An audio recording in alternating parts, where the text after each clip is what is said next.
In 2010, Kayla was in her last year at the University of California, Santa Barbara, which is known for its lively party scene.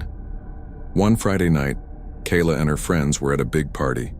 Kayla was having fun, but she started feeling very tired. She asked her friends if they wanted to leave the party early, but they all wanted to stay. So, Kayla decided to go home by herself. Fortunately, her house was nearby, and she got home safely in just a few minutes. That night, Kayla's two roommates, who were also seniors in college, chose to stay home and have a relaxed evening with a few friends, drinking wine. When Kayla got home, she happened to glance to her right and saw a guy lying on the sofa with a blanket covering him up to his chin. His eyes were wide open, and even though she didn't know him, she assumed he was a friend of her roommate's, since he was staring at her. As Kayla walked across the room, she glanced back at the guy, and he had pulled the covers down a bit. He lifted his head and stared at her in a threatening way. Kayla felt really uneasy about him, so she quickly went into a room, shut the door and locked it, which was unusual for her. After a few minutes, she fell asleep in her bed. A couple of hours later, Kayla woke up to what sounded like tapping on wood. She sat up in her bed, feeling a bit groggy from the drinks she had the night before.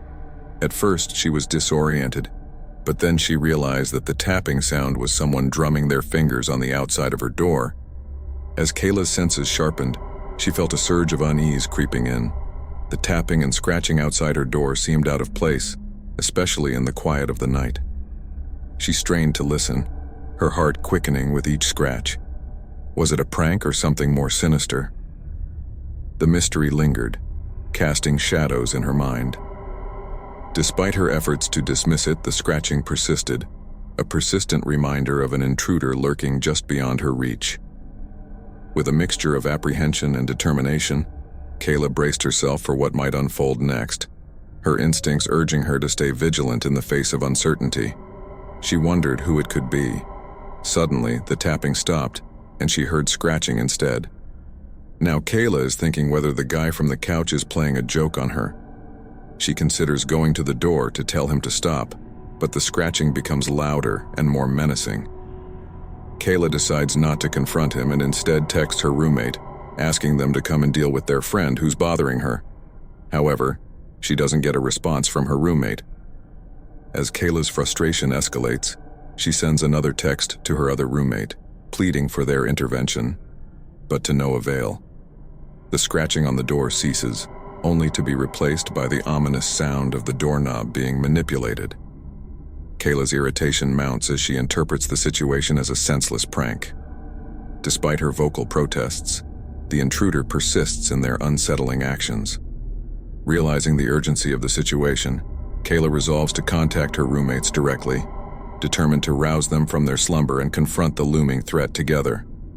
Kayla's heart races as she dials her roommate's number, desperate for assistance in quelling the unsettling disturbance. With a mixture of frustration and urgency, she implores her roommate to intervene and put an end to the harassment. However, her plea is met with confusion as her roommate struggles to grasp the gravity of the situation. With a sinking feeling, Kayla recounts the presence of the mysterious guest, lying on the couch in the living room. The chilling realization dawns upon her as her roommate insists that no visitors were expected the previous night. The gravity of the situation hits Kayla like a ton of bricks, compelling her to take decisive action.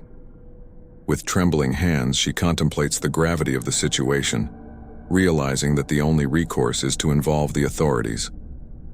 With resolve hardening in her voice, Kayla agrees to summon help, recognizing that her safety and that of her roommates hinges on swift and decisive action. With her adrenaline surging, Kayla's voice steadied as she directed her roommate to secure their door without delay. The abrupt cessation of the jiggling and scratching heightened her sense of unease, leaving her to wonder about the intruder's whereabouts. The eerie calm shattered as deafening bangs reverberated from across the house, signaling the intruder's violent attempt to breach her roommate's door. A chorus of screams erupted, mingling with the sounds of chaos and terror. In the grip of fear and panic, Kayla and her roommates found themselves thrust into a nightmare they never imagined. With each thunderous blow, the gravity of the situation intensified, propelling them into a desperate struggle for survival. Kayla manages to call 911.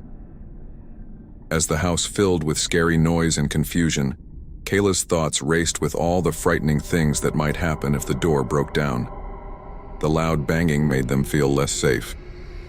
They gathered close together, hoping to stay safe from whatever was outside. They waited and waited for the police to come, hoping they would be rescued soon. Kayla wondered who the intruder was and why they were there. The screams and banging made everything feel scarier, reminding them how vulnerable they were. Fear hung heavy in the air, making it hard to breathe as they faced the unknown. And soon enough, she hears sirens outside. She also hears the guy running across the house, and then the sliding door opening and shutting. The police arrive and search the property, but they can't find the guy. Kayla and her roommates talk to the police, who then show them the outside of their side door.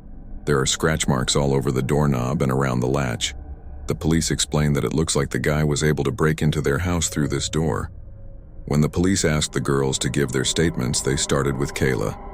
As they went to her bedroom door for her to demonstrate what happened, they noticed scratch marks and gouges all over the outside of her bedroom door, as well as on the doorknob and latch. On the ground, they found a pair of scissors and a knife. The police told Kayla that it seemed the intruder used those tools to open the side door and was trying to use them again to open her door, but for some reason he couldn't manage to do it. After finding the tools and trying to break in, the police searched the house for more clues. Kayla and her roommates helped them as best they could, still shaken by what happened. The police explained to Kayla that when she entered through the front door, she caught the guy off guard. Perhaps he was attempting to rob the place or had just broken in, but either way, Kayla disrupted his plans. He quickly hid himself on the sofa against the inner wall, hoping Kayla wouldn't notice him. However, when she made eye contact with him, she became a witness and, therefore, a potential target. If she hadn't locked her door, the situation could have escalated dangerously. As the days passed, they couldn't shake off the fear and unease that lingered. They struggled to sleep and felt on edge all the time, but they found comfort in sticking together and working with the police. They were determined to feel safe again and put the scary experience behind them. They hoped for answers and closure, longing for the day when they could move on from the frightening intrusion. Until then, they stayed strong, refusing to let fear control them.